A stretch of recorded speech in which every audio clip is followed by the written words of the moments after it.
Hello, everybody, and welcome to another installment of Fail Forward Friday. My name is Roche Mamabolo. I'm not alone. I'm with the infamous. I don't know about infamous, but Malesela and Roche. And yes, welcome to another installment of Fail Forward Friday. The rules are pretty straightforward. Two stories of business or leadership or product failures. We dissect them, we discuss them. Yes. So I bring my own story, Mr. Molope brings his own story. Yes. And then we just analyze. The objective really is to demystify failure, but to also learn from failure. And the goal is not to repeat the same mistakes that other people have made. Exactly. And let's see how you are able to build your business, how you are able to build your product, how you are able to lead your team much better. And you know what the amazing thing about what we're doing is, Doc, is that there is truly nothing new under the sun. Yeah. And if we can stop you from failing and learning from other people, it makes you better, it makes us better, it shows that really you can surpass failure, but you should not be afraid of failure. Yeah. And what I've picked up as well is, as we do research on these stories, I get to also learn so much from other people's blunders or failures as well. Yes. So, unfortunately, but fortunately. I think what I've learned is you don't want to let a good blunder go to waste. That's or a true. Good failure go to waste. That's you know? true. That's actually a good way of putting it. Yeah. So you want to always maximize the lessons that comes out of those failures. Yes. Which is the objective. Really. Yeah, 100%. Yeah. So you go first. I will go first today, Doc. All right. Last week, I think I spoke about, or 2 weeks back, I spoke about football. And another subject that's on my heart that I really like is cars. I'm a fan of cars, Doc. You're a car guy. I'm a car guy. Yeah. And it is interesting to know what failures are out there in cars. Yeah. There's quite a lot, actually. In South Africa specifically, how people, car companies came and invested, and then eventually they had to uninvest in the company because, or in the country because of whatever was happening at the time. And it's disinvest. It's English stuff. Yeah. No, it's okay. Disinvest. Yes. So today I'll be speaking about General Motors, part of the Detroit. What do they call it? The Detroit 3 or whatever. Yeah. Yeah, but General Motors is an American company. Yeah, it's an American car company that has a few car brands under its umbrella. The likes of Chevrolet, likes of, I think Dodge is also part of them, right? Yeah. Dodge, Opel was part of it in South Africa. And so in South Africa, they had, like I said, they had Chevrolet, they had Opel, they had Isuzu under the group. General Motors. Wasn't Isuzu like an Asian brand? It is an Asian brand, but it was they acquired it in South Africa to run under General Motors. I think almost like what Nissan and Renault kind of like the collaboration. Yes. I think that's what happened with them in South Africa. So they actually, funny enough, they came in the 40s. General Motors came to South Africa in the 40s, but went out of South Africa in 1980s. They went out because of the whole apartheid era and how sanctions were. I think they were killing them, and they had to disinvest in South Africa. But then they came back in '94 after obviously democracy came to pass, and they were a good brand. Their luxury brand was Chevrolet. Yes, it was Chevrolet and Chrysler. Chrysler was yes. So Chrysler and Chevrolet were the main ones that were here. I think you would know, obviously, back in the days, Doc, you would know how not Chev, but like the GM was. Because now, obviously, I'm going to talk about how it was not good. I think the best GM car that I've witnessed in South Africa is the 300, the Chrysler 300C. You know, they call it the baby. What is it, baby Bentley or not? Yes. Bentley, yeah, something like that. And it was a nice car. That's a really, I still like it till this day. The SRT. The long one. It wasn't long, but yeah, it was like the competitor to like a 5 Series. Yes. Yes, that's one. The E-Class 5 Series. That was the competitor. The competitor in it. But yeah, they went. They were in from the 40s, went out in the 80s, started again in 1994, and you know they started the brand. The brand was going well, and the brand did good until they did not do good. Now, one of the things that is mentioned around how, look, they are a good car brand. People were buying it, but it wasn't the most interesting or the most reliable car.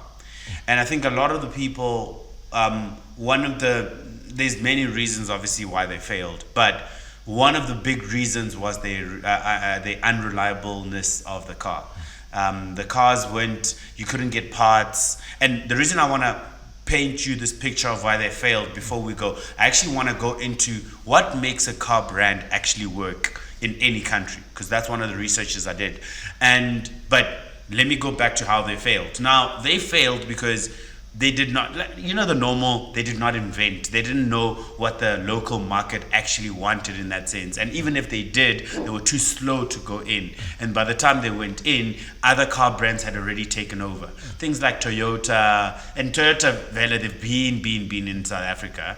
But they've in been Africa. In Africa, exactly. Toyota is, yeah. Exactly. The Hilux was like, the Hilux has always been in Africa. Yeah. And in fact, it's probably one of the best.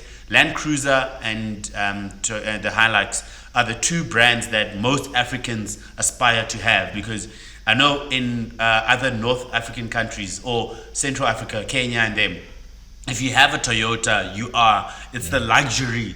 Obviously, there's the Mercs and everything else, but it's actually a good brand, and you know it's going to last you almost forever. It's as if Toyota was, I mean, it's a Japanese brand, right? But it's as if it was designed for African roads. Yeah. Because it's very, very durable. Very, very durable. And I guess also very, because we did a case study on Toyota a while back, and I think it's durable but also affordable. Yeah. Well, I don't know about now, but I think back then Definitely affordable. Affordable, Yes. and easy to maintain.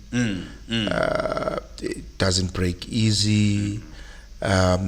And I think it was also comfortable. It was not built for speed, but it was more built Trust for me, it's not at all for yeah, speed. yeah. But yeah, so I mean, like I said, GM, they actually came in the 20s, not in the 40s, but they came in the 20s.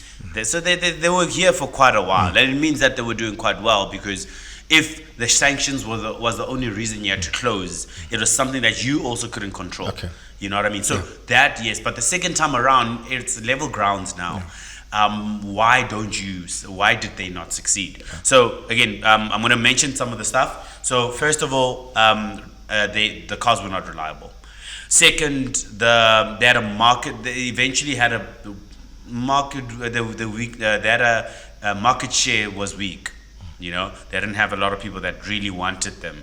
And the economy as well at the time, South Africa's economy was in disarray as well. Load shedding was happening at the time. And so load shedding was happening at the time, and obviously you couldn't produce as much as what you were actually doing. The other issue obviously was the customers weren't really happy as well, meaning that's how actually the market share was lost. They were not happy, the fact that and not only a durability thing, but also parts. They actually exported a lot. So they exported all their parts into South Africa. Meaning if you had a car crash or a service or something was happening with your car, your GM car, whatever GM car you had, you were in a place where you were not able to actually get it in time. You wouldn't say, I'm bringing my car now, by a week later it will be fixed, like a lot of Toyotas, VWs, Fords. And the reason they did that is that they exported a lot. And what I actually learned, and it actually reminded me of a story I read on IKEA, but what I actually learned about the other guys, so your Fords, Ford, the Ford, the VW, and Toyota, is that to some extent they have manufacturing of parts as well in South Africa. In the country, yeah. So they have the value chain. They have the value chain all in one place. And that helps obviously a car brand, because if you have that value chain, it means that you are able to actually turnaround time is much quicker, whether it's service, whether if your car was in or for repairs. So that also, so customer experience was actually a good thing. Now I want to go back to the non-reliableness of the car, and one of the things I read as well was that what then led to people not buying them as well was that the reseller market was bad. So if you sold your car, your Chev or your Chrysler or whatever it is from GM, that reseller market, they got hurt a lot. So you actually you lost a lot more. So the depreciation of those cars was so bad because of the fact that people didn't even want them, So obviously they got to a stage where manufacturing was not going as well because economy of scale they weren't hitting economies of scale so that they can do obviously mass production and all of this stuff. And again, the rest of Africa doesn't even want your cars because they're not really as reliable as we would want. And that actually led into, and the thing is, it's supposed to be an affordable brand. It's in the same as well. It's in the same category as Toyota, as not VW so much. VW expensive these days. Yeah, it is these days. It is, but I think back then it was in the same. Definitely. Yeah. But the likes of Kia, the likes of Hyundai, they then came in and ate from them because, I mean, your cars aren't reliable first of all, and you clearly are not serious about wanting this, which actually makes me question if, obviously on the ground, and it's easy to say from the outside to say, oh no, Chev was not doing well, and we can read all these articles, we can research all about them, but it will be interesting to understand if their parent company, obviously GM in the US, was actually giving them the benefit of the doubt to actually to help them, because they were doing bad everywhere. They were doing bad they actually, as you say, disinvest. They disinvested in Africa. They disinvested in in East Asia. Yeah. Oh no, West Asia. Yeah. They disinvested in South America as well. Yeah. So all the markets that were upcoming, they disinvested in them, and that led to, then they consolidated to North America and to China, And to think to myself, and again, I think to myself now, they're probably in trouble if they are still in China, because I actually didn't do that research. If they are still in China, it means that they probably are, I want to say in our young talk, they sing flames. Because China now is all about made in China, and you drive what is in China. And they've been, the government pushing for Chinese citizens to buy only Chinese cars, And that obviously means that if you don't have a car that Chinese really love, you are really in trouble. So it'll be interesting again to also find out from that point of view to say, first of all, did the local GM group get the help from overseas? That's first. Second of all, how are they actually currently doing in China? Because if you want China, which is probably the biggest car market in the world because of the population, then how did you do when you only invested in them? Did you make the same mistakes that you did in Africa, in India? Did you make the same mistakes? Because if you did you not learn from what you did before? So it's quite interesting, though. Now, again, I want to go, maybe they disinvested in Africa and all the other countries all over the world, upcoming markets, in 2017. Pulled out, and they focused on the other. Now, I did, again, some research around what makes a car brand actually work in any economy. I'm just going to give a bit of a high-level overview of these. But the other thing I wanted to do is there's a certain car brand that is still in South Africa. And for me, and it currently is trying to merger with it's a Japanese brand. They're trying to merge with other Japanese brands so that they can obviously consolidate some stuff and obviously be a bit more effective and efficient in producing their cars. But it actually makes me worry about them because their cars aren't also. I'm not saying that they're not reliable. Their cars are probably reliable. My dad used to drive a few of them, but they're not appealing. My generation, the generation below, they're really not appealing. They have one car that I guess a lot of people are buying, but yeah, I don't even know if I should say their name, but anyway, No, say them. it's Nissan. Okay. And maybe you get where I'm coming Yeah. from. None of their cars are actually, they Yeah. don't scream out. They used to have a 350Z or 370Z as well, and they brought another one in the US and other markets, but they didn't bring it to South Africa. Okay, what's so exciting then about your brand? You know, they have the Navara. People do like the Navara, but and they discontinued the NP200 Oh, because yes. of the whole thing with Ukraine. Obviously, they were the part of their parts were made. Was it Ukraine? No, they were made in Russia, and because Sanctions, Russia, the yeah. sanctions, they took a hit because they couldn't now buy from Russia, and they pulled out of that relationship with that company, but they didn't have enough Okay. to actually. Actually, it was Renault. So it was produced by Renault in Russia. And when this whole thing of Carlos went apart, that also was part of the Okay. going apart. And this whole Russia thing as well just accelerated the fact that they can't buy from Russia the parts that they need for that very car. Which actually brings me back to that whole thing is that producing something in a country so that you can export, or actually consolidating all the things that you need to build a car, so that at least you export everything. It's cheaper on fuel, it's cheaper on who knows. But if you're doing that, is that a good business model to do? You know? Yeah, I mean, part of the decisions that led to the offshoring is part of the whole globalization Yes, move, yes. which says that you offshore to countries that are cheaper to manufacture. Yeah, yeah. And ultimately, including the shipping costs and volumes, then it becomes cheaper for you to manufacture the car. Yeah. So what would, especially with cars, what would happen is you'll find that the parts are manufactured somewhere Yeah. and then shipped to a country of consumption, Yes. and then they assemble them here. Yeah. Yeah. So it's pretty much like IKEA. Using Yeah. the IKEA example, you buy the parts or the pieces, you go home, Yes. You assemble and them. you assemble them. Yeah.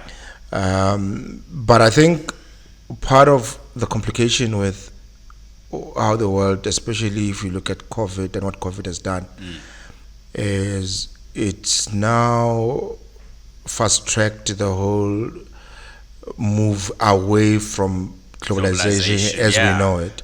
So what you then have now is regionalization, Yes. where Yes. regions that are closer to each other, they Yes. leverage from each other's capacities, and it's easier that way. Yeah. To Because the transport. risks are much better, less, right? Yeah. Especially from a transport point of view. Yeah, yes. Yeah, and I think that's what COVID actually did, because we then realized that China is too far. I mean, COVID is too far. COVID is like, China is too far. So you then, but I think also, I mean, with the whole ship, there was this ship that got stuck in the Gulf of Mexico. No, was it not the canal? Panama Canal. or No, something. it wasn't. It was there in Egypt. In what's that other place? The one in Egypt, the The canal. Gulf of, yeah. Yeah, the canal. The there canal, in, yeah. Yeah, in Egypt. And it took, what, a couple of days? No, 2 weeks. 2 Weeks, weeks 2 for weeks. it. Yeah. Yeah. And I think the impact of that Yeah. globally was felt. Yeah. And I think that's when the whole region, it sort of gave credence to the fact that maybe we need to relook at what Thabo Mbeki has been saying about let's try and solve our own issues ourselves. True. 100%. Because once you start relying on other people, even with good intentions, Yeah. things happen, Yeah. and it affects your Yeah. Look what's happening now with the whole US thing, yeah, you know? yeah. Yeah. So yeah, interesting. Yeah, no, let me actually get back to this. So, again, the whole question for me was, okay, but what do other car brands do that Yes. Chef didn't do? Yeah. And obviously, reading from there. So it says, brand loyalty is one thing that you never want to lose. And brand loyalty is actually tied to reliability, tied to serviceability, if that's even a word. It's tied to the actual car, how it looks, how it feels. All of those things, obviously, Yeah, put economics, maintenance, petrol exactly consumption, petrol consumption, those kind of things. service maintenance. Yeah. I mean, I think of VW. I'm a Polo driver myself. Don't judge me, guys. I used to be a VW fan as well. Look, I am still a VW fan, you know, Okay. but sometimes you just need to grow. They say you grow out of VW, you go to BMW. There has to be a W in there. So is that how Polo drivers aspire to be BMW drivers? That's why they 100%. strive Exactly the same. exactly. Okay. So Toyota drivers aspire to be Mercedes-Benz drivers. 100%. Well, they're a bit more chilled. Yeah. Yeah. So yeah, Toyota and VW had big fans because of its reliability. Polo was like the car, you know, for VW. Hilux was the car for Toyota. So a lot of the time, even if a Polo driver they want to go up to a Golf because they know the car. Servicing is easy with VW. With Toyota, very easy. Every second, let's say a few Ks, there's a Toyota or there's a VW. So it's an easy brand to have, you know. It's an easy brand to maintain as well. But you then come again from a brand loyalty point of view. You then come to again a Chev where the loyalty wasn't there. You'd see someone with a Chev, but you wouldn't necessarily feel the person with the Chev. Like there is no, you'd go a day without actually seeing another Chev kind of thing. And then failure to as you were saying, failure to localize the localization and efficiency and supply chain. That was one of the other. Is that those good car brands that have been here for decades? Those car brands made sure that within a space of where they are, they made sure that things have like the everything was maintained within that place. You didn't have a lot of risk. And funny enough, when Kia and Hyundai, when they came, they're also kind of like shaky, obviously. But I mean, that's any car brand going into a new market. You're not always going to have everything all at once. But now they're also quite easy to. If you're driving a Kia, you're driving a good brand. You know what I mean? And the loyalty is there. Kia Rio, Kia Sportage, those kind of cars that people are driving. Hyundai as well. The Hyundai, what's the Creta and Hyundai. All these Hyundais, I forgot them now, but they are good brands. They're fairly good, affordable brands, not cheap brands, but affordable, and that's one thing.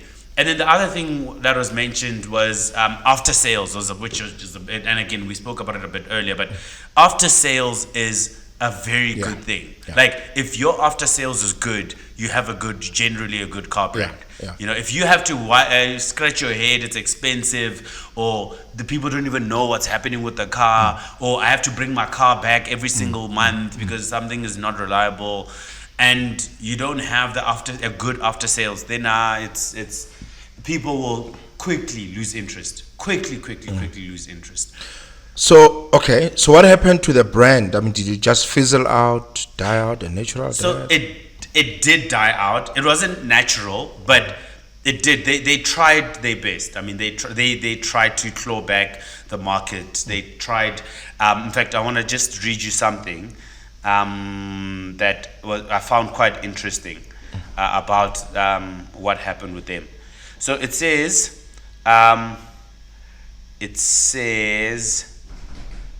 So in 2017, GM decided to restructure its global businesses, which is what I was saying now, pulling out of unprofitable markets like South Africa, India, East Africa.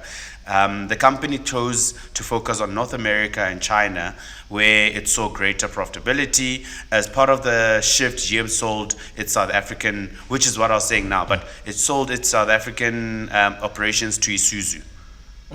Yeah. And which took over local productions and facilities. So it's very, very interesting what happened there. It says there's one part that was a so at okay, let me put it this way. They were struggling. I can't find that statement now that I wanted, but they were struggling a lot, and they ended up sorry about that. They ended up going to a place where they needed they constantly were I don't want to say bailed out, but they they were constantly in a place where they couldn't do much. They couldn't do much, but just they had to live with the fact that okay, they are in a place where they will probably fail. And they then was like, okay guys, let's cut our losses and let's take it from there. Wow. Interesting, because one of the case studies we did at business school was the Toyota, way. It was a book that we had to with read. What do they call it? Kaizen. Kaizen, yes. Yes. Kaizen. And Kaizen. I think in the book, they have this whole philosophy of how Toyota works, produces their cars. Well, it's not in a technical way, but from a more leadership management. Yes. And so there's a couple of things there. And I think one of the things that they spoke about is long-term philosophy, right? That whatever you do, focus on, how is this? I mean, and I think that's why Toyota has been in Africa for a very long time. Yeah. So they have taken that long view, and I think it's something that entrepreneurs should always think about. When you are building something, can this last for the next 100 years? Are you counting the costs? Yeah. Of what it would take. What it will take, and they have this thing that the right process will produce the right results. Yeah. Right. So don't cut corners. Just it's garbage in, garbage out. So focus on coming up with the right process, and this is where things like just-in-time system, stock management system came in. Don't order too much stock, then you have your money sitting in storage, gathering dust, instead of, if it was cash in the bank, gathering interest. So it's your just-in-time Kaizen, the whole philosophy of continuous improvement. So they had a whole list of things, and then I like this one here, Genji Genbutsu. Okay. I don't know. I'm saying Genji Genbutsu. So it's basically staring at me, Doc. No. So it translates into go and see for yourself. So if you are a manager and something go to the ground. Go to the ground and see for yourself. Which is quite interesting. Actually, you mentioned that, Doc, and it reminds me. Sorry for cutting you, but it reminds me of Samsung, the Samsung man. Yes. And how they would go all the way into the actual place, like into Africa, Nigeria, and it will be the global CEO, just so that they can come see what the problems they're having on the ground is, which is brilliant for me. Yeah. So it's things like that, and I found that to be quite fascinating. And there's this one that never be satisfied, and I think it goes with continuous improvement as well. Always think about how you can improve something. You don't have to wait for it to break. 100%. Always ask yourself, how can we do it better? And I think to a large extent that's what has built Toyota to be what it is. They took a long-term view. They, I was watching an interview, Mr. Beast, one of the if not the successful YouTuber, the most successful, the most followed on yeah, YouTube. on subscribers. Yeah. Mr. Beast, just feature us on your channel. Please. Shout out, Mr. Beast. Shout out, Mr. Beast. So he talks about, because they were asking him, so how did you know, grow this podcast to be what it is? And he talks about, of course, take a long-term view, but in each episode, ask yourself, what is that one thing that you can improve? Yeah. Just that one thing. Yeah. Don't try and improve everything at the same time. Yeah. Just that one thing. By the way, talking about improving, you would have seen we have mics again. Yes. But we're improving. Yes. We learned and we're improving. Yeah. So and I think that's why Toyota has got this lasting effect. I mean, I was a VW fan. I mean, I grew up Komamilodi, and VW Komamilodi is a big thing. City calls everywhere. And surprisingly, I mean, Mamelodi is close to Ford. Yeah, actually. You know, but it was not There's no loyalty for it there. And it created a lot of jobs Which there. actually, that's actually brilliant. Yeah, why isn't there loyalty? Wasn't there loyalty for Ford? I mean, yes, there were Ford cars because obviously people who are working there, as part of their packages, they will drive a Ford.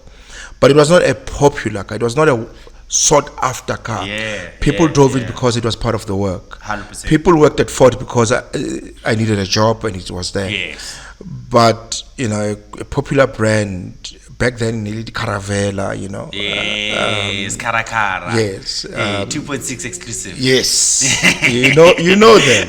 Dog, I know them. Yeah, I know you're a VW man. I'm a car guy. So Polo, you know, Jetta, CLI, CLX. Vura Vura. Yes, VR6. Yes. Very popular brand. And you're right, dog, because you need to bring excitement to the area. Yeah. You know, funny enough, do you know South Africa is one of the only markets that is willing to pay R1 million for a 2-liter engine? Yeah, I can believe it. You know what I mean? I can believe it.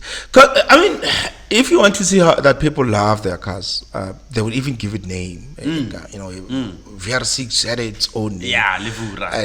GTI had 2020. I can see there was something 2020. You know, Caravelle had its own name. Each model as it came out. I mean, you would say, for instance, BMW 3 Series, right? Gusheshe, you know. Yes.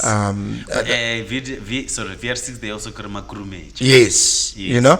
So, because it was bulldozing everybody. 200 k's an hour. Yeah. Over 250 k's an hour.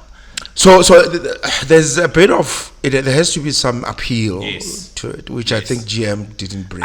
They did not. They didn't bring that. In fact, I think about Ford now. Look, Ford is a massive company, and I'm sure they can take the brunt. But they did well, for instance, with the Rangers. Yes. Especially since the Raptor came out, the track. They brought appeal. Looks. You know that I almost said sex appeal, but that. You did now. Okay. That's not the word I'm looking for. I meant to say that's not the word I'm looking for, man. Okay. That appeal. Yes, that now I get what you mean, dog. Thing. Claudia would say that thing. Yes. And the Ranger has that thing. Yes. You know, the Raptor has that thing. Yeah, the Raptor has that thing. And I think people, if they're gonna spend money on something, they want that. Yeah.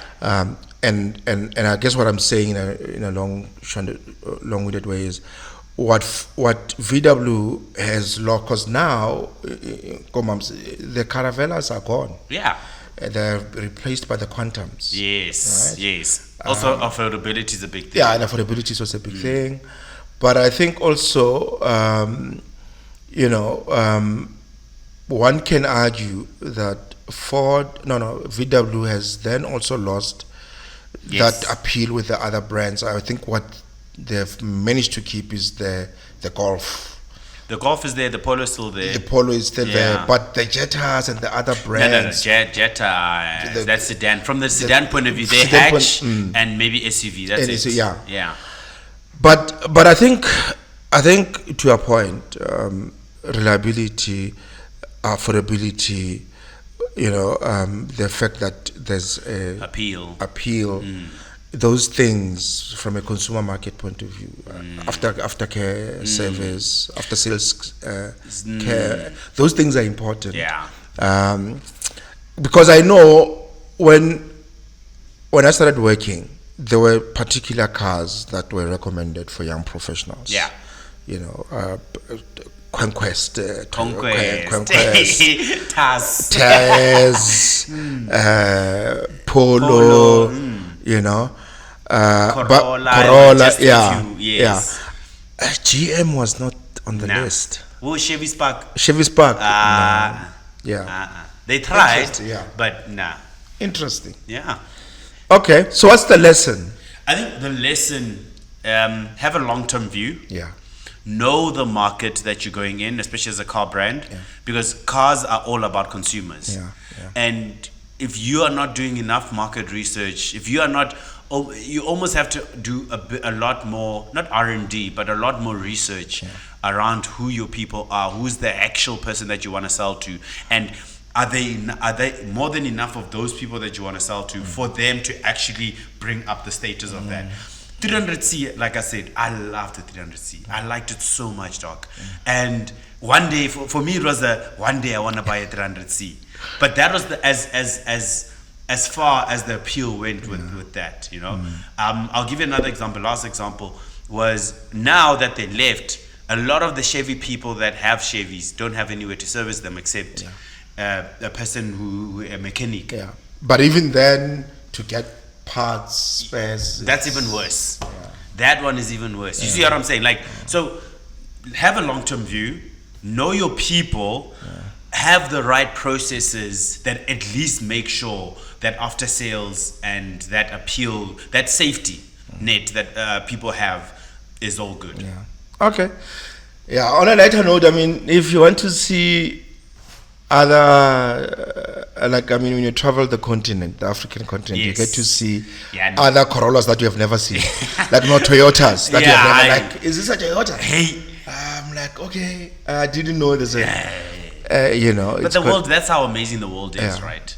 Is that, and that shows that these people did research around what that market actually wants. There's cars that you see in South Africa going to Botswana, going to Zimbabwe, because and you like, oh wow, I didn't know those existed, but it's what is needed in that country. Interesting.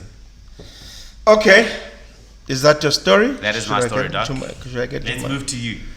Okay, I think this story for me is very close to my heart, very, very close to my heart.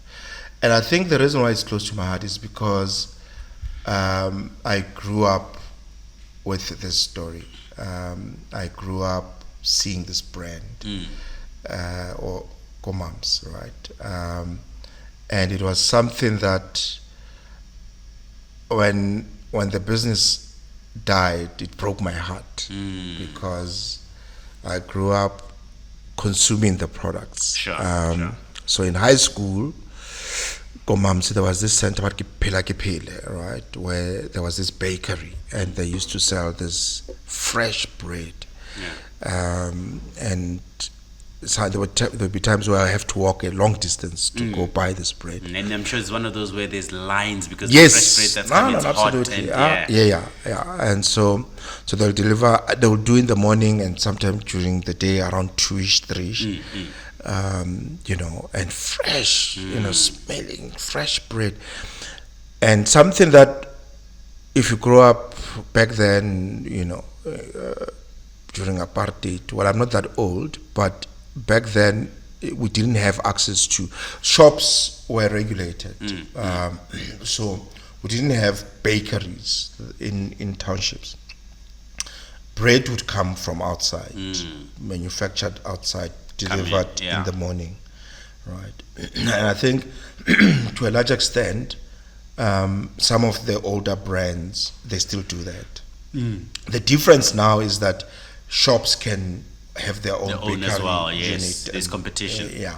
But back then, shops were regulated, so you were given a permit, and in that permit, you were told what you can sell. Okay. And how you can sell it, and sometimes even the prices were regulated. That's how detailed the apartheid system was. Yeah, they kept things at a Yeah.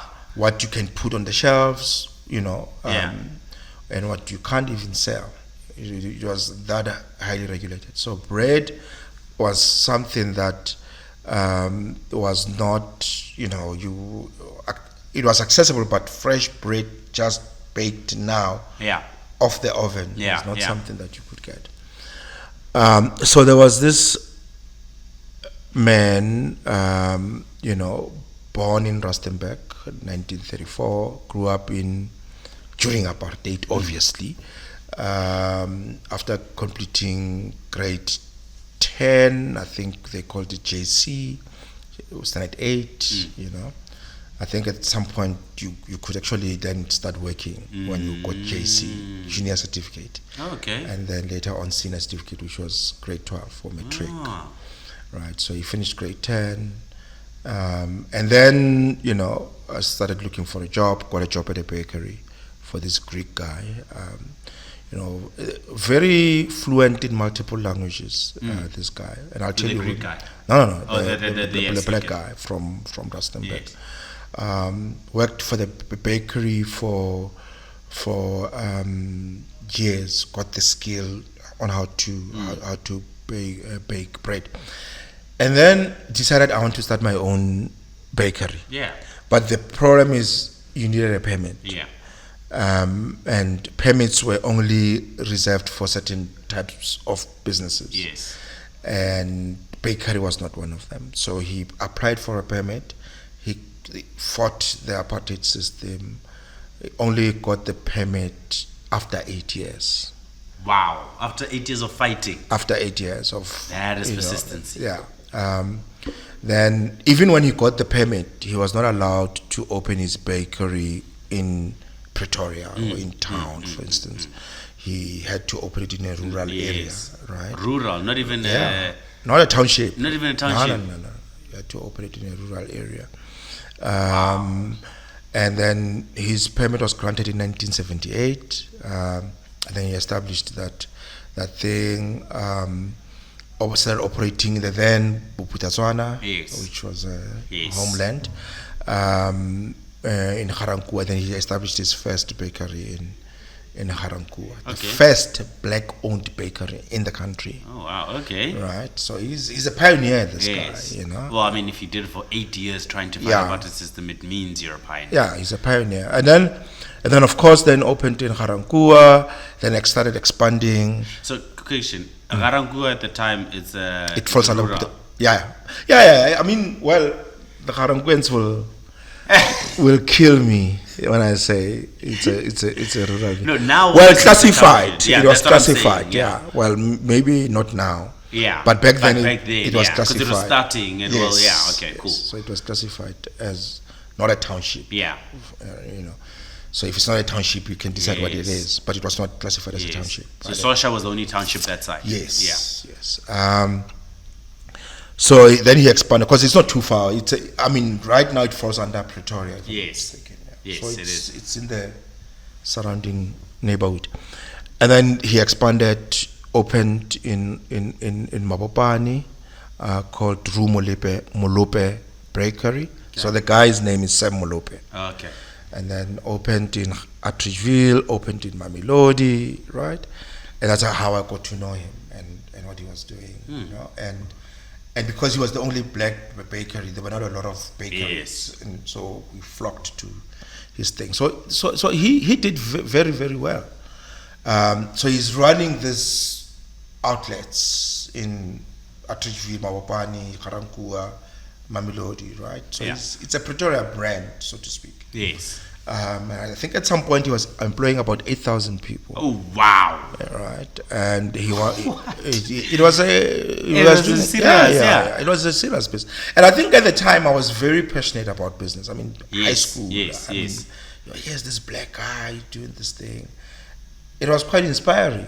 Wow, 8,000. Yeah, it was quite inspiring. Companies don't even do 8,000. Yeah. And this was back then. You can imagine. I mean, obviously, I'm sure by the time he employed 8,000, it was now after the new dispensation started. But he started the business before. Yes. Before then. When was it started? When was this? I'm not so sure. I mean, he got the license yeah. in 1978. Okay. Right, and I'm sure he started the bakery soon And thereafter. that was in the thick of things. Yeah, From yeah. 19- It was hectic. From apartheid. 1970 Yeah, to I mean, if you- 1978. yeah. I mean, if you managed to do, I mean, a whole lot of stayaways. I mean, back in the day, public boycotts because Yeah, I mean, black that's back people were then, yeah. fighting a system. That's back then when it's like rough. It was rough, and in the 80s also, student politics of the 80s, it was tough, But I mean, people like him and Mashaba, Yes. the entrepreneur, not the politician. Yes. Richard Maponya, Yes, Maponya Mall. Maponya Mall. I mean, these guys, and I'm sure there are plenty of others. Matume Maponya, Yes. in Limpopo. Yes. These are the guys who pioneered this thing, business back in the day. Yes, as when, black, yeah. as black entrepreneurs, when it was actually difficult to do this. Yeah. Right. With JC, junior certificate, right. In a system that's against you. Yeah. So he did very well. His problems started in '94 when he now wanted to establish a milling company, a flour mill. And because Okay. he wanted now to expand vertically. Yeah, which makes sense. Yes, Value chain, yeah. Value chain. So he wanted to, Yes.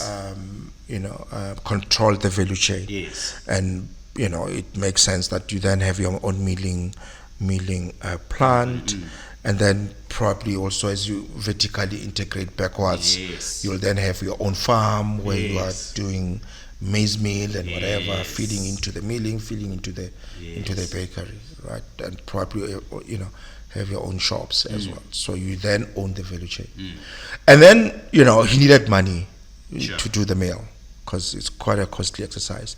And then the U.S. Trade and Development Agency at the time gave him $200,000 to do a feasibility study. Okay. So he did a How do feasibility. you do a feasibility study with a mill?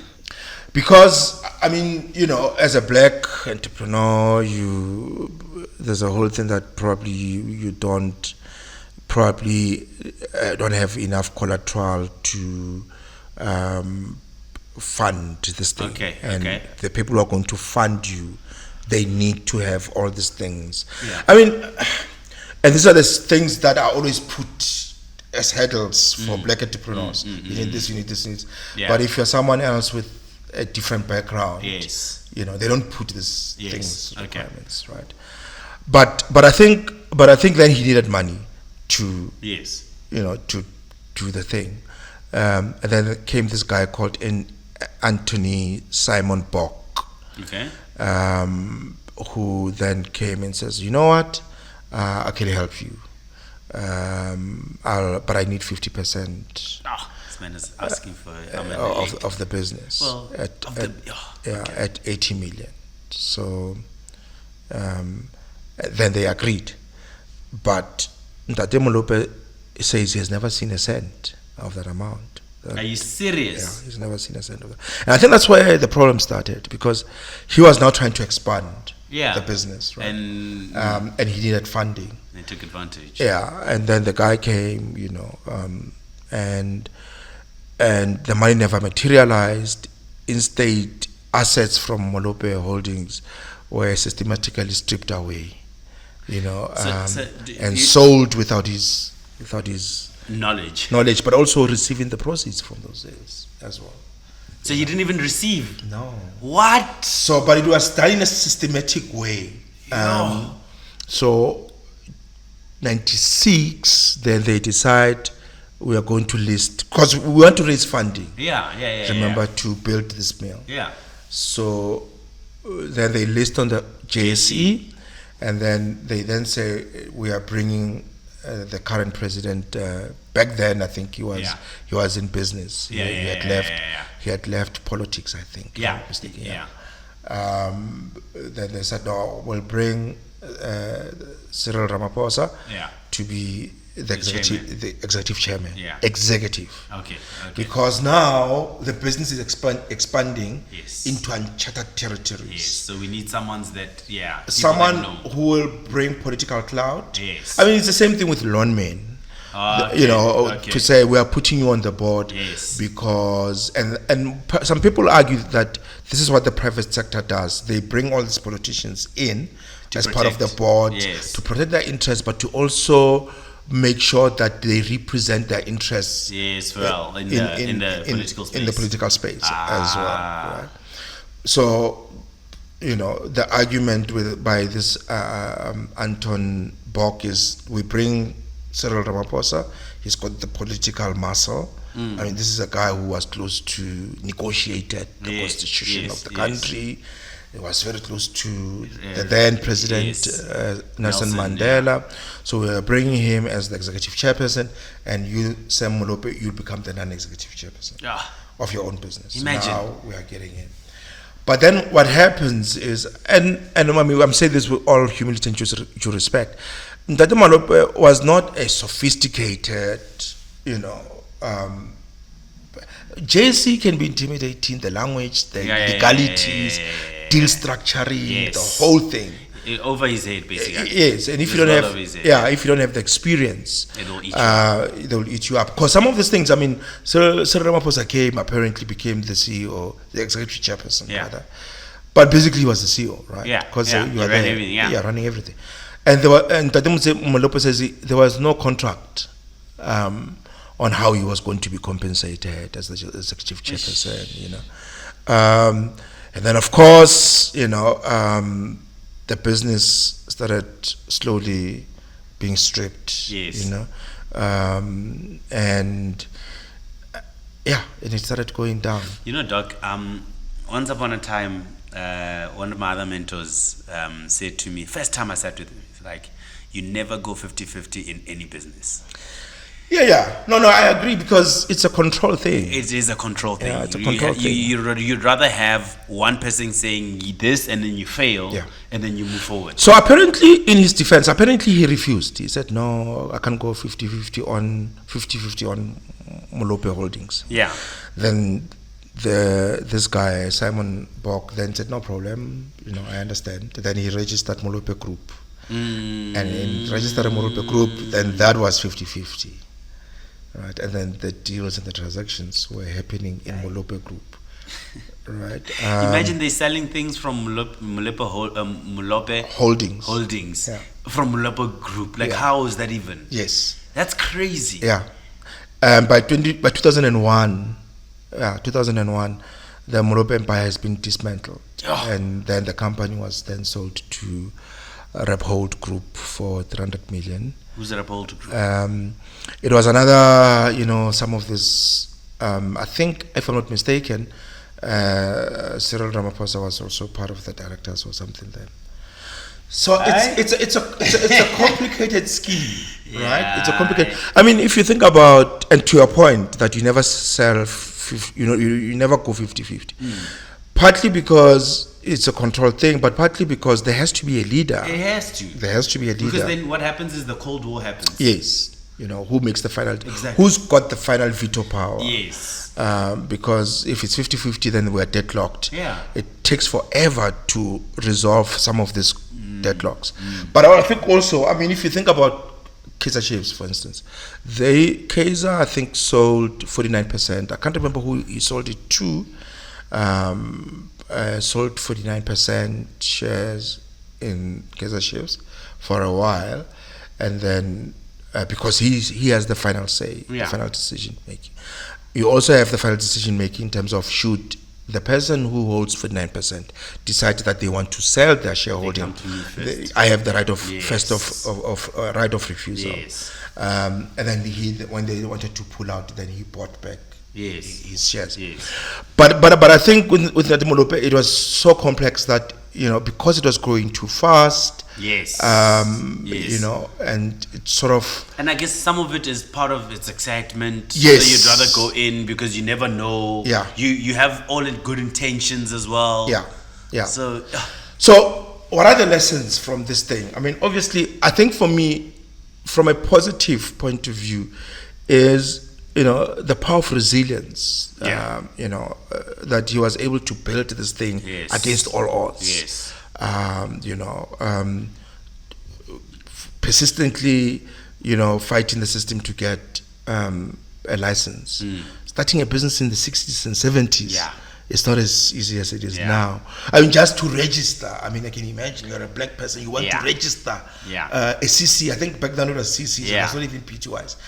It's It all was, proprietary. now you want to do a PTY, permits after permits. Yeah. You're a black person. And you're you, being again, frustrated. you only have grade 10. Yeah, you only have a grade 10, So I think for me, if there's a lesson, is it can be done. It can be done. It can be done, Okay, maybe on that, Doc, there's the podcast I always say I listen to. They talk a lot around these entrepreneurs in America or all over the world. IKEA, the guy, I forgot his name now, but Kamprad. Kamprad IKEA. Ingeva Kamprad, yeah. When he started IKEA, he also was like, Yeah. he didn't have like matric, he didn't have a PhD. Yeah. No. He started it from the ground. And these are the kind of entrepreneurs that actually inspire me a lot because they had nothing. Toyota, Yeah. Hyundai actually as well. They had nothing. They came from a poor background in that sense. And they became what they became through sheer hard work, meaning on the ground work, going to actual make the company one car at a time. And that's basically what I'm learning from this, is that he came in and he said, I know how to make bread. Yeah. I've got the skill. Let me start that. And he proved it. Yeah. Now he's like, okay, but I know how the flour should come. Yeah. Let me mill it. Yeah. The problem is he got opportunists that came in and took it from under his feet. Yeah. And that's sad. But, that's actually... Because I think that's the thing, that you are the vision bearer. Yes. Right? Yes. Who you get married to is very important. Very. Right? Whether it's in marriage as in a wife, but also marriage as in business partners. Yes. It's very, very important because Yes. it might mean success or failure. And I think in this case, he met some people because then there was IDC involved. There was they took loans from IDC. It got messy before it got messy because these guys then took loans, and then there was some, because now it was listed on the stock exchange, remember? And then IDC lost its investment, about 58 million, and then Scorpions had to come in and they charged this Anton Bock and his other guy. So did they arrest him now? Yeah. There was a whole case. I don't know where it ended. That it was a whole case. It was just messy, right? So, I mean, it's as if there's a book called Snakes in Suits, right? It's as if you've got this Very self-explanatory. Very, very self-explanatory. Yeah. And the cameraman is a guy in a suit and the tie is a snake. So it's like a snake, and it goes like this, snakes in suits. But I think, I'm giving him credit. I have huge respect for entrepreneurs like those who, against all odds, against all odds is they what the built word this is. thing. Yeah. But I think, the second silent killer is to your point, that if you're gonna get into a partnership, you can't go 50-50. Yeah. Because one can get a sense that this probably was a deliberate thing. It was a deliberate thing. I mean, I might be venturing very close to conspiracies here, but it might have been, we can't allow a black milling company. That's true. So we need to find a way of That's getting rid very of it. true. And because, the land is theirs. Yeah. Eventually. Yeah.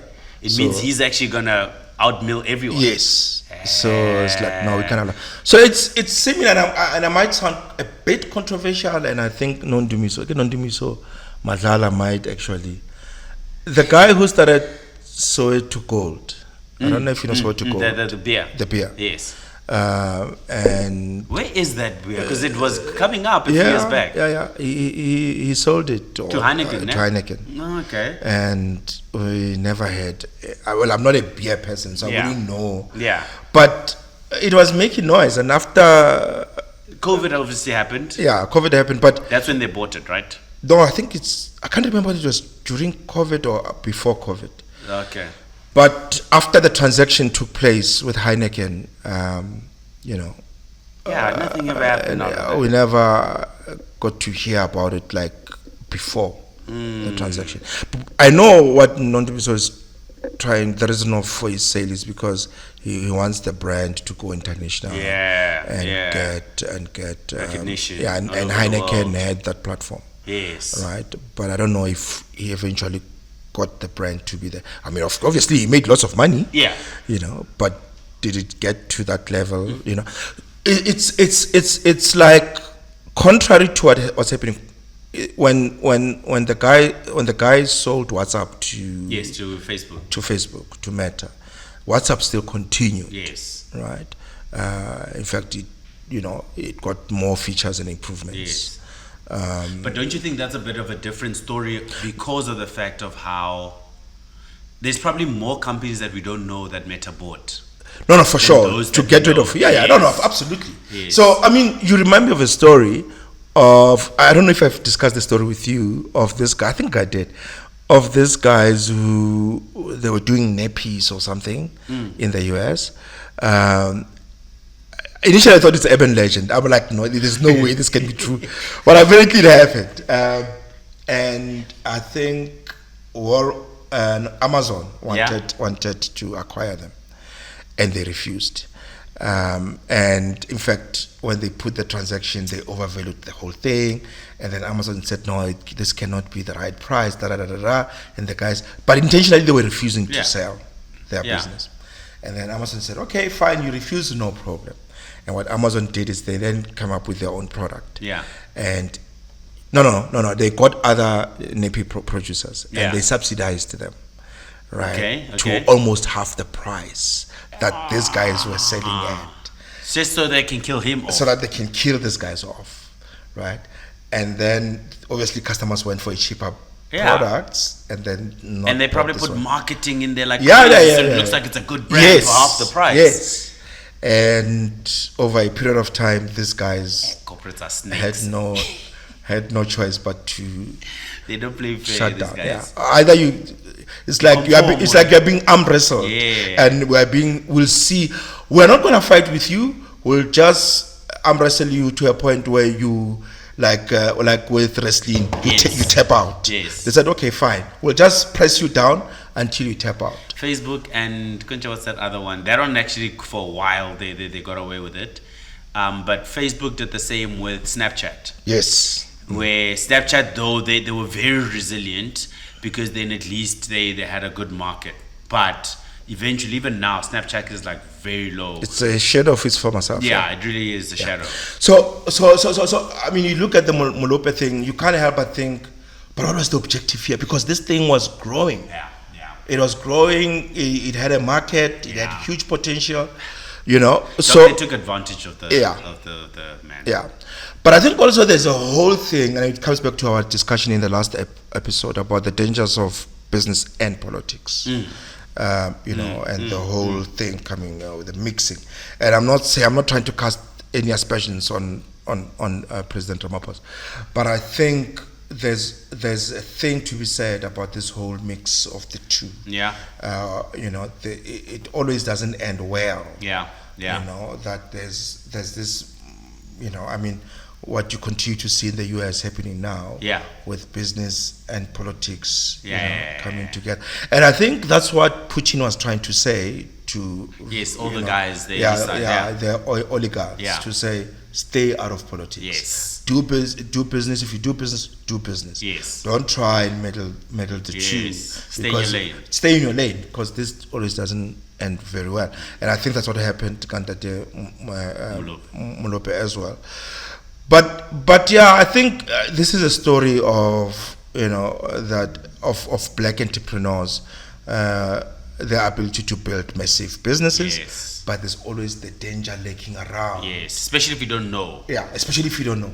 There's always this danger lurking around that there will be people who take advantage. The tallest nail attracts the hammer. Yes. There'll be those people who will see you and they want to take you down. Yes. Unfortunately. That's I mean, why haven't we had another similar Molope? Yeah. For instance. Why? It doesn't make sense to me. Because if one has done, there should have been people that are inspired to do the same. To come through. True. That's true. But yeah, Is that the pod? That is the pod, Doc. Yeah. Yeah, that is the pod. it hits me. Yeah. That's why. That's why I was saying that it's a bit painful for Yeah. me, considering that I used to love the brand. Yeah. And it's the brand that actually inspired me to want to go into business. Back in the day, I must have been, grade 8, 9, young man looking at business, and like one day, I'll be like that. I'll be one of the guys. And in fact, there was a time where I wanted to start a bakery business. Yeah, There was a time where I'm like, you know what? Radio station. Yeah. Bakery. I've been around. Hey, no, Doc. I've had vending machines. Yeah, man. I've had. I will hear that failure because clearly they're not here now. No. Got bored counting coins. I got so bored. I'm like, no. I go, it's like, Yeah. and then you are like this. Yeah. 10, 20, 30. I'm like, and then you have to go take this to the bank. It's so good.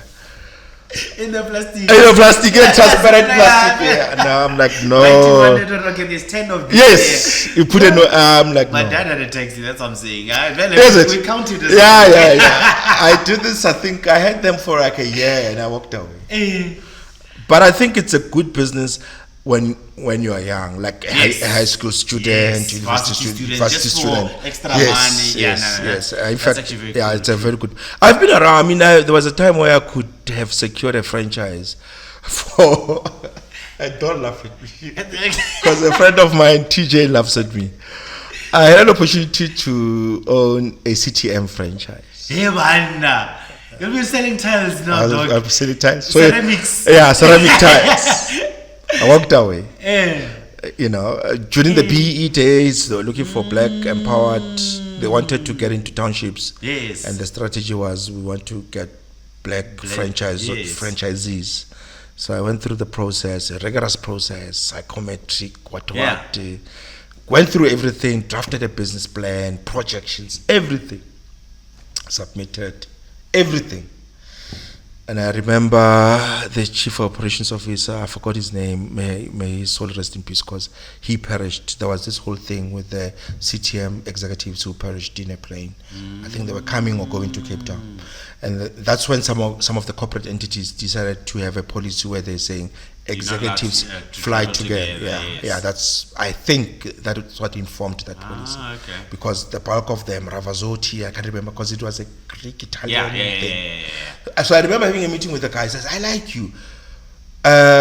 No, he says, he called me after the whole process. I think it was like a 6 months process. And then he says to me, what are you doing to my people, right? So I'm like, what do you mean what I'm doing to your people? Like, everybody likes you here, right? Everybody is like raving about you. Because they take you from, you meet this person, you do meeting the marketing person, you meet the operations person, you meet the finance. So it's like, and they all interview you. Yeah. Right? And then you go back to the CEO, France something. And then he was like, what are you doing? Everybody likes you, right? I mean, I was like on steroids with business. I'm like, business, I'm like, And then I'm like, no, I want this thing. So he says to me, this guy says something about, he says, you have charmed everybody. I like you as well. But I don't think this. Now, but mind you, by that time, the contract is on the table. Yeah. Right. To say we sign and off and we it's go. yours. There's a whole 1 year training thing. Yeah. And then after that, we then set you up a shop. We Yes. work out the financial engineering. Because I didn't have the entire money, so there was a whole PE thing, structured thing in the place. So it's like, here's the contract, right? We can sign, and then you start. I don't have an issue. This was during the week, Tuesday, Wednesday. But I don't think you'll enjoy this. So I'm like, what do you mean? If I didn't think I'd enjoy this thing, I wouldn't be here. Yeah. It's like, no, I don't think you'll. But everybody likes you. I like you.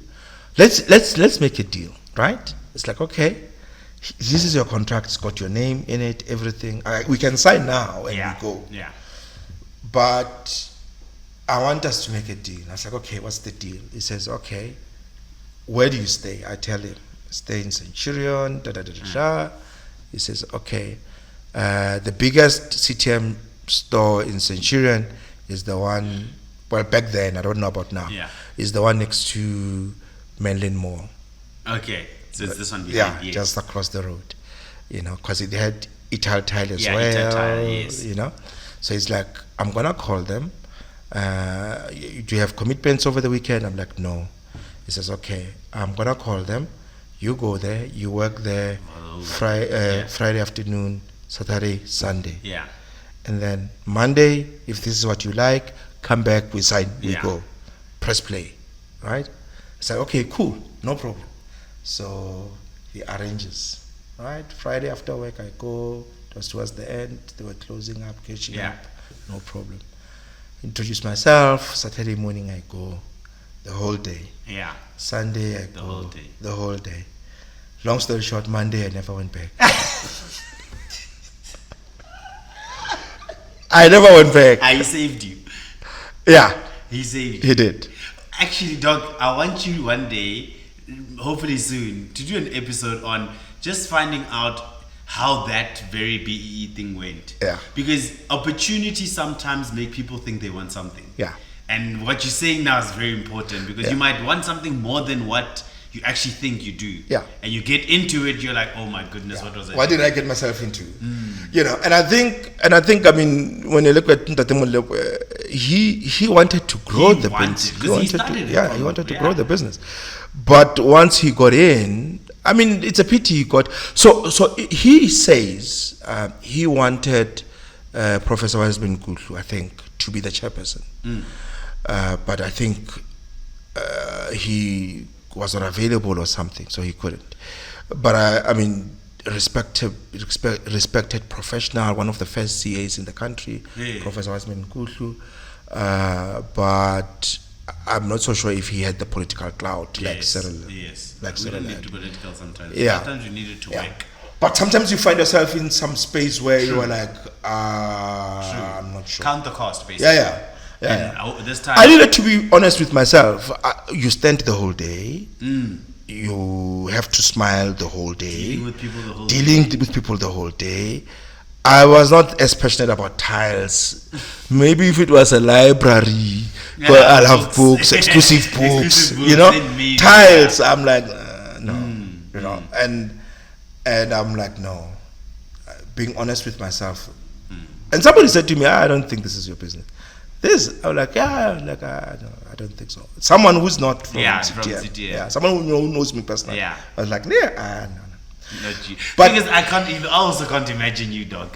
Yeah, but I think at the time, you know, when you are, so this is what you learn over time, that not every opportunity is your opportunity. 100%. Right? And you learn that, but you need to have gone through some experiences for you to then come back full circle and say, I know who I am, I know what I want. And in knowing what you want, you also get to know what you don't want. Or what is not meant for you. Right? Okay. And there's nothing wrong with that. So I think after that exercise, when someone came, well, not, even before, when someone came and said there's an opportunity here, I would spot and says no. I wish you all the best. I can help you. I don't want shares in this thing because it's not me. It doesn't talk to me.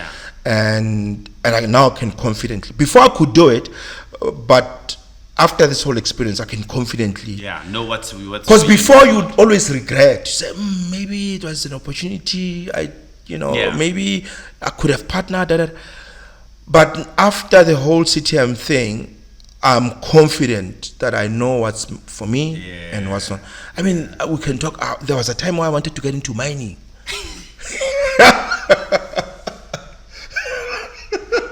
Hey, when I come far with this thing. I know. Okay. There's a separate story on that. Dr. Roche. That doctor actually has experience in there. There's a separate story on that. On mining. I can tell you stories on mining. Angola, diamonds. India, Hamas. Black diamonds or enamus. No, blood diamonds. Not blood diamonds. But Okay. So I have a friend of mine said, no, I'm going into mining. I mean, he was my graphic designer. Yeah. And the next thing is, I'm like, my friend. I tell him, this is about 2 years ago. I'm like, I'm not so sure. Yeah. Mining, I'm like, I'm not so sure. This thing, it will consume you. Rough. It's rough. Last year I was talking to him. He was arrested because of these deals going wrong.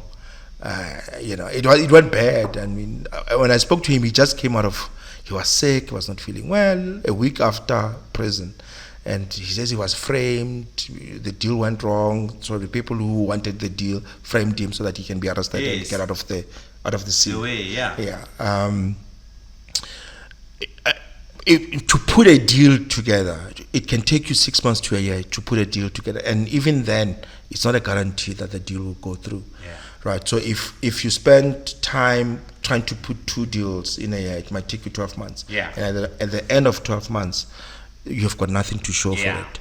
It's not for startups. Yes. Right. It's not for startups. If you're a startup entrepreneur, you want to get into mining, Mike Teke, who are doing very well now in mining, he had other businesses that are doing well, or he was working in the space for a while. Funny enough, you say that, Doc, because even in the US, a lot of people that went into oil mining then, natural gas, oil, they also didn't necessarily, unless back in the days where there was an oil rush. Oil rushes was for the startup. But an established, and I guess you can go to the extent of saying, an established industry, it's very hard to start up in that because you have to break the mold of what the already established guys are doing. Capital intensive. There's a whole lot of gatekeeping. You try and get in. I mean, it's horrible stories. I mean, there was a story that Tokyo Squale bought a mine somewhere, same guy, Angola or somewhere. Maybe not Angola, but one of these African countries. He bought a mine. He wants to start, mining. I think it was like exploration. So started to mine. The owner of the land comes and says, but this is my land. And it's like, no, but I bought this land from somebody. Like, that person does not own this land. This is my land. Here's the proof. Then there was a whole political, because it's Tokyo. So there was a whole, involvement of embassies. So those things happen quite a lot.